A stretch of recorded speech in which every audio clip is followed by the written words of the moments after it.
नमस्कार दोस्तों, पुनः स्वागत है आपका हमारी इस मोस्ट इम्पोर्टेंट क्लास में। और आज हम लोग फिर से स्टार्ट कर रहे हैं अपने एमसीक्यू सेशन में एक और क्लास, जो कि हम स्टैटिक जीके के संदर्भ में ही देखने वाले होंगे। लास्ट में आप अपना स्कोर कार्ड जरूर बताइएगा कि 15 क्वेश्चन में आपके कितने क्वेश्चन हुए हैं। आप बिल्कुल तैयार होंगे तो चलते हैं बिना देर किए अपने पहले प्रश्न पे। हमारा पहला प्रश्न है, मेगास्थनीज किस मौर्य शासक के दरबार में जो है था। सामान्य सा प्रश्न है लेकिन इम्पोर्टेंट है। बिंदुसार के शासन काल में, या फिर चंद्रगुप्त मौर्य के शासन में, अशोक के शासन में, दशरथ के शासन में, तो आखिर किसके शासन में था, ये चीज आपको यहाँ पे बतानी है। वैसे मेगास्थनीज की बात करते हैं तो ये कहाँ का अगर जो है राजदूत था, तो यहाँ पहली चीज आपको यूनानी राजदूत था। ठीक, राजदूत, इस चीज को याद रखिएगा। क्या हो गया, राजदूत कहाँ का था, यूनानी का था। इसके अलावा किसने भेजा था, ये भी आपसे पूछा जाता है, तो ये बेटा आपको याद रखना है, सेल्यूकस निकेटर। कई बार पेपर में पूछा गया है, निकेटर, इनके द्वारा ये भेजा गया था। अब ये कहाँ पे था, तो ये चंद्रगुप्त मौर्य के दरबार में था। और इन्होंने एक ग्रंथ भी लिखा, मेगास्थनीज ने एक ग्रंथ लिखा था। उस ग्रंथ का नाम क्या था, इंडिका। तो इंडिका, ये जो नाम है, इस नाम को भी आपको याद रखना है। क्लियर बेटा। तो कई सारी चीजें हैं जो इसमें आपकी यहाँ पे आ जाती हैं। हम बढ़ते हैं अपने अगले प्रश्न पर।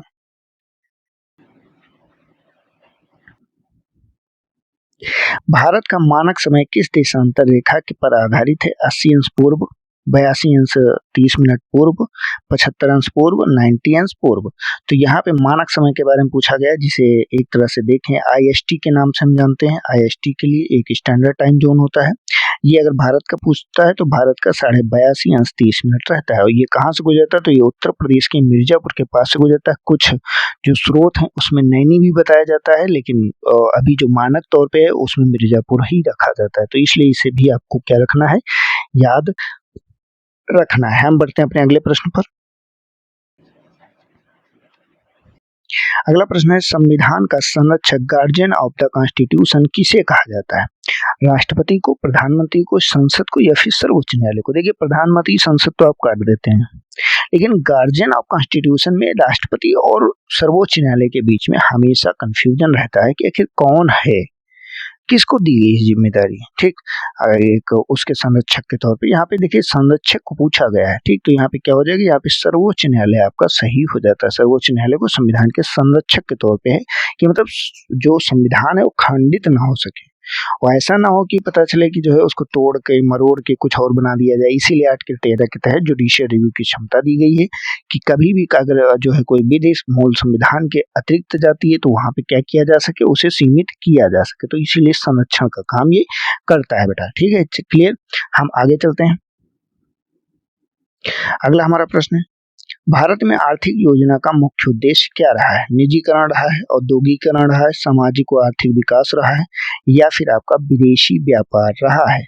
तो यहाँ पे आपको ये याद रखना है कि जो भारत की पंचवर्षीय योजनाओं का मुख्य उद्देश्य है वो मुख्यतः जो है न्याय के साथ में आर्थिक विकास है। मतलब एक तरह से देखें तो सामाजिक एवं आर्थिक विकास को यहाँ पे रखा गया है। इसमें मुख्यतः शामिल क्या होता है, तो इसमें गरीबी उन्मूलन शामिल हो जाता है, रोजगार सृजन शामिल हो जाता है, क्षेत्रीय जो असंतुलन है उसको कम करने पे विचार किया जाता है, साथ ही में ज्यादा से ज्यादा लोगों को पोषण और ये सारी चीजें मिल सकें, ये इसमें शामिल किया जाता है। क्लियर। चलते हैं अगले प्रश्न पर। अगला प्रश्न है, मानव शरीर में पित्त रस का स्राव किस अंग से होता है। अग्नाशय से होता है, यकृत से होता है, अमाशय से होता है, या फिर प्लीहा से होता है। तो यहाँ पे पित्त रस की बात कर रहा है। ये बेटा आपके लीवर जो है यकृत से स्रावित होता है। बी ऑप्शन आपका सही होगा। और ये संचयित कहाँ से होता है, मतलब ये स्रावित तो यकृत से हो जाएगा, लेकिन संग्रह इसका कहाँ होता है, ये अगर आपसे पूछ ले संग्रह, तो संग्रह के संदर्भ में आपको क्या याद रखना है, पित्ताशय। पित्ताशय, पित्ताशय में ये क्या हो जाता है, संग्रहित हो जाता है। और बाद में जब वसा वगैरह का आप सेवन करते हैं ना, तो उसके समय में निकलता है, वसा का पाचन करता है। चलते हैं हम अपने अगले प्रश्न पर।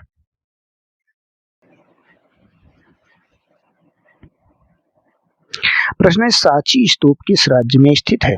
उत्तर प्रदेश में, राजस्थान में, मध्य प्रदेश में या फिर बिहार में? तो बेटा सांची का जो स्तूप है ये मध्य प्रदेश में स्थित है और ये बौद्ध धर्म से जुड़ा हुआ एक महत्वपूर्ण स्मारक है। तो इसका सही आंसर सी हो जाएगा, इसलिए आपको याद रखना है। अच्छा, एक चीज और है, ये पूछा जाए कि अगर सांची स्तूप का निर्माण किसने करवाया था, तो इसके जो निर्माण के बारे में मौर्य शासक जो अशोक हैं, कौन, अशोक के द्वारा करवाया गया था। हम बढ़ते हैं अपने अगले प्रश्न पर।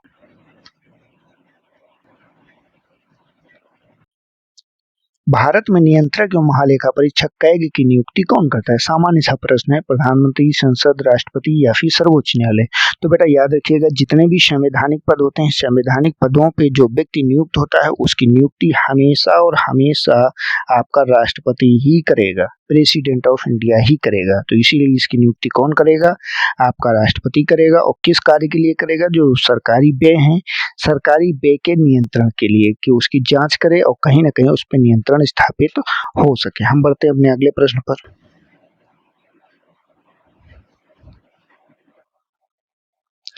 डेक्कन ट्रैप का निर्माण किससे हुआ है? हिम नदीय जमाव से, नदीय जमाव से, ज्वालामुखी लावा से या फिर पवन क्रिया से? तो इस चीज को यहाँ पे आपको क्या रखना है, याद रखना है। यहाँ पे आपका सी ऑप्शन सही हो जाएगा, ज्वालामुखी लावा के द्वारा जो है किसका निर्माण हुआ है? डेक्कन ट्रैप का निकला हुआ है, निर्माण हुआ है। क्यों? क्योंकि बेटा यहाँ पे जो आपके लावा निकलता था उसी से ही इसका धीरे धीरे धीरे धीरे जमा है, इसके बाद इसका निर्माण हो गया। हम बढ़ते हैं अपने अगले प्रश्न पर।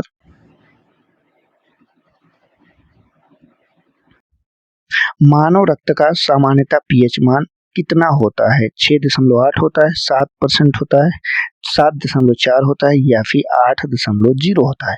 ये कई बार पेपर में पूछा गया। साइंस में ये हर जो है दूसरे से तीसरे पेपर में आपको मिलेगा। क्वेश्चन एकदम सामान्य सा है। मानव रक्त का पीएच मान क्या है? ये तो मानव मूत्र का पीएच मान पूछ लेता है। तो कुल मिलाकर जिसका भी पीएच मान पूछता है, पीएच मान से संबंध में एक क्वेश्चन आपको याद रखना है। तो यहाँ पे मानव रक्त के पीएच के मान की बात करते हैं तो इसका सामान्य जो मान होता है ये 7.4 होता है। अगर ये असंतुलित है तो कहीं ना कहीं जो ऐसी समस्या उत्पन्न हो जाती हैं जिनको बारे में आप सोच भी नहीं सकते, ठीक? तो इसलिए इसे भी याद रखना है। चलते हैं हम अपने अगले प्रश्न पे। अगले प्रश्न को नजर डालते हैं। अगला प्रश्न, पंचायती राज को संवैधानिक दर्जा किस संशोधन से मिला? 42 से, 44 से, 73 से या फिर 74 से? यहाँ पे बेटा आपको पंचायती राज के बारे में पूछा गया।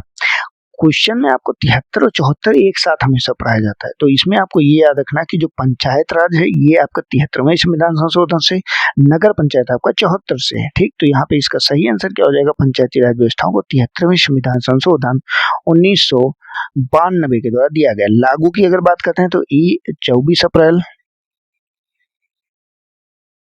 24 अप्रैल कब? 1993 में, 1993 में इसे लागू कर दिया गया, जिसके बाद ग्रामीण जो स्वशासन है उसको मजबूती मिलती है और कहीं ना कहीं एक आधार जो गांधी जी का विचार था वो पूरा होता है। चलते हैं हम अपने अगले प्रश्न पर। भारत में सबसे अधिक अभ्रक किस क्षेत्र में पाया जाता है? राजस्थान में, झारखंड में, उड़ीसा में या फिर छत्तीसगढ़ में? तो बेटा भारत का जो झारखंड एरिया है यहाँ पे सर्वाधिक प्रमुख रूप से अभ्रक का उत्पादन भी होता है और यहाँ पे आपका है भी। अच्छा, अभ्रक का प्रयोग कहाँ किया जाता है? तो जितने भी इलेक्ट्रिक उपकरण है तो उनमें इनका प्रयोग किया जाता है। विद्युत और इलेक्ट्रॉनिक उपकरणों में बहुत ज्यादा इसका प्रयोग किया जाता है। हम बढ़ते हैं अपने अगले प्रश्न पर। डीएनए की द्विसर्पिल संरचना की खोज किसने की थी?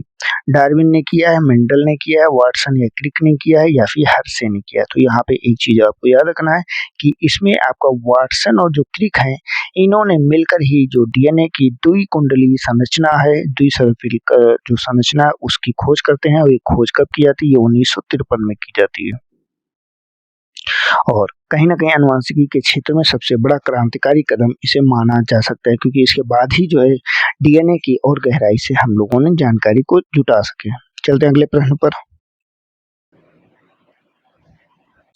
अल्बर्ट आइंस्टीन किस सिद्धांत के लिए प्रसिद्ध है? क्वांटम सिद्धांत के लिए, सापेक्षता के सिद्धांत से, गुरुत्वाकर्षण के नियम से, गति के नियम से। तो यहाँ पे आपको याद रखना जो अल्बर्ट आइंस्टीन है ये आपके सापेक्षता जो है उसके सिद्धांत के लिए जाने जाते हैं। इसमें समय, स्थान और ऊर्जा की जो है व्याख्या दी गई। किसके लिए? समय, स्थान और ऊर्जा। समय, स्थान, ऊर्जा, तीन चीजों की यहाँ पे क्या की गई है? व्याख्या की गई है। हम चलते हैं अपने अगले प्रश्न पर।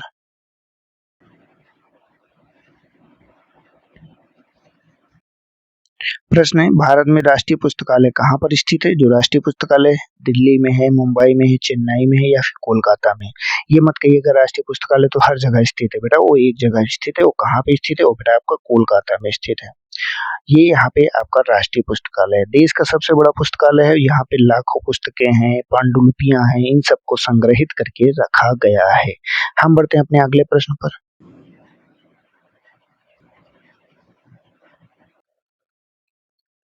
ग्रीन हाउस प्रभाव का मुख्य कारण कौन सी गैस है? ऑक्सीजन है, नाइट्रोजन है, कार्बन डाइऑक्साइड या फिर हीलियम है। तो बेटा ग्रीन हाउस प्रभाव जो है उसका मुख्य कारण कार्बन डाइऑक्साइड गैस होती है जो पृथ्वी की ऊष्मा को बाहर जाने से रोकती है। जैसे सामान्यतः अगर जो CO2 है पृथ्वी पर ना हो तो यहाँ का टेम्परेचर कितना हो जाएगा? -18 डिग्री सेल्सियस हो जाएगा। लेकिन क्या करती है? CO2 है तो एक कवर का निर्माण करती है और यहाँ की जो ऊष्मा है उसको बाहर नहीं जाने देती है। इसीलिए यह ग्रीन हाउस प्रभाव को उत्पन्न करने वाली गैस आपकी बन जाती है। क्लियर बेटा? तो अभी तक का 15 क्वेश्चन में आपके कितने क्वेश्चन सही हुए इनका जो है स्कोर कार्ड जरूर बताइएगा। उसी के साथ में आज का जो हम प्रश्न पूछ रहे हैं इसका उत्तर भी बताइएगा। भारत रत्न की पुरस्कार की शुरुआत किस वर्ष हुई थी? 1947 में, 1954 में, 1961 में या फिर 1975 में। ठीक है बेटा, कमेंट करके बताइएगा। हम चलते हैं जो कल हमने प्रश्न पूछा था उसका उत्तर देख लेते हैं। हमारा प्रश्न था भारत का राष्ट्रीय धरोहर खेल ट्रेडिशनल स्पोर्ट कौन सा है? कुश्ती है, कबड्डी है, तीरंदाजी है या फिर खो खो है। तो यहाँ पे कबड्डी जो है इसे पारंपरिक खेल के तौर पे माना जाता है। ये ग्रामीण भारत में एक लोकप्रिय खेल रहा है और अब अंतर्राष्ट्रीय स्तर पे भी इसे खेला जाता है, तो इसलिए ये इम्पोर्टेंट आपके लिए हो जाता है। ठीक है बेटा, आप इस प्रश्न का उत्तर जो हमने आज पूछा हुआ है और इसके साथ में जो आपका स्कोर कार्ड है इन दोनों चीजों को बताइएगा। कल जो हमारी क्लास रहेगी ये सोमवार है, आपकी इतिहास की क्लास रहेगी जहाँ पे ये सैम्पल दिखाता है उसी चीज की क्लास रहेगी। हम मिलेंगे नेक्स्ट वीडियो में कुछ और ही महत्वपूर्ण प्रश्नों के साथ में, लेकिन जाने के पहले हमारे चैनल को सब्सक्राइब कीजिए, वीडियो को लाइक कीजिए और अधिक से अधिक अपने दोस्तों को शेयर कीजिए, जिससे जो है आप तक ये और बेहतर जानकारी हम लेकर उपस्थित हो सकें। तो आज की क्लास में इतना ही, मिलते हैं नेक्स्ट क्लास में, तब तक के लिए जय हिंद, जय भारत, आपका दिन शुभ हो।